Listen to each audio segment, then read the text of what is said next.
बहुत पहले की बात है। एक गांव में गोपाल नाम का आदमी रहा करता था। वो खिलौने बनाया करता था। उसके खिलौने लोग ज्यादा पसंद नहीं करते थे।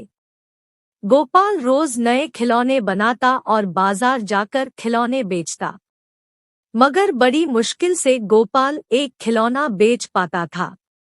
एक दिन गोपाल का पड़ोसी जीवन उसके पास आकर कहा, अरे गोपाल, आज तो तुम्हारे खिलौने वैसे के वैसे ही है। हाँ जीवन भाई, मेरे खिलौने बिक ही नहीं रहे हैं। अरे गोपाल भाई, मैंने ही तुम्हारे खिलौने ले लिए होते, मगर मेरा धंधा आज कुछ खास नहीं चला, नहीं तो मैं तुमसे खिलौने जरूर खरीद लेता। जीवन भाई, तुमने पूछा यही बहुत है मेरे लिए। चलो घर चलते हैं गोपाल। जीवन भाई, 2 दिन से कुछ खाया भी नहीं है। इस जालिम पेट के लिए कुछ न कुछ तो बेचना पड़ेगा। हाँ भाई, तुम बेचो, मैं चलता हूँ। ऐसा कहकर जीवन चला गया। अब गोपाल खिलौने बेचने लगा। थोड़ी देर में एक औरत और बच्ची गोपाल के पास आकर पूछने लगी कि ये गुड़िया कितने की है। ये गुड़िया 20 रुपए की है बहन। घर जाने का समय हो गया है, कुछ कम करके खिलौने दे दो, अब घर जाने का समय हो गया है। खिलौने उतने अच्छे नहीं हैं। एक काम कीजिए, ये खिलौने 15 रुपए में ले लीजिए, इससे कम तो नहीं आएगा। नहीं भैया, ये खिलौना 10 रुपए में देना है तो दो, मैं इससे 1 रुपया भी ज्यादा नहीं दूंगी। ठीक है, ये लो गुड़िया। औरत ने 10 रुपए देकर वो खिलौना खरीदा और वहां से चली गई। गोपाल को दिन भर के कमाई में 10 रुपए ही मिले थे, इसलिए गोपाल थोड़ा नाराज था। शाम हो जाने के कारण गोपाल जल्द ही निकल गया। गोपाल अपनी टोकरी उठाकर घर जाने के लिए जल्द निकलता है। शाम होने के कारण वह जंगल के रास्ते से घर जाने लगा। वो सोच रहा था कि सारे दिन का कमाई 10 रुपए है, भगवान क्या होगा।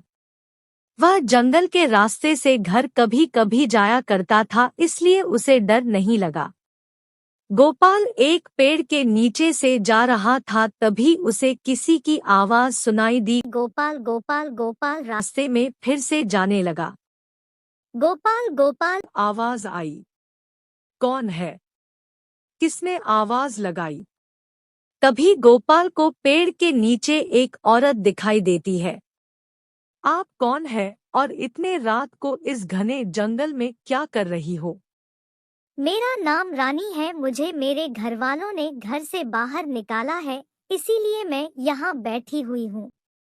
रानी जी, इतनी रात इस घने जंगल में रहना ठीक नहीं है। आपको ठीक लगे तो आप मेरे साथ मेरे घर चल सकती है। ठीक है, मैं आपके साथ आपके घर आऊंगी। ऐसा कहकर रानी उसके पीछे पीछे उसके घर जाने लगी। गोपाल को पता ही नहीं था जिसे वह घर लेकर जा रहा था वह एक चुड़ैल है। कुछ समय बाद गोपाल रानी को लेकर घर चला गया। मेरे इस छोटी सी कुटिया में आप जहाँ चाहे वहाँ रह सकती है। इस घर में कुछ भी नहीं है, मैं आपको खाना भी नहीं दे सकता, क्योंकि 2 दिन से मेरा एक भी खिलौना नहीं बिका। आज सिर्फ एक ही खिलौना बिका है, उस 10 रुपए से चने लेकर आया हूँ। इसमें से आप थोड़े खा लीजिए, थोड़े मैं खा लेता हूँ।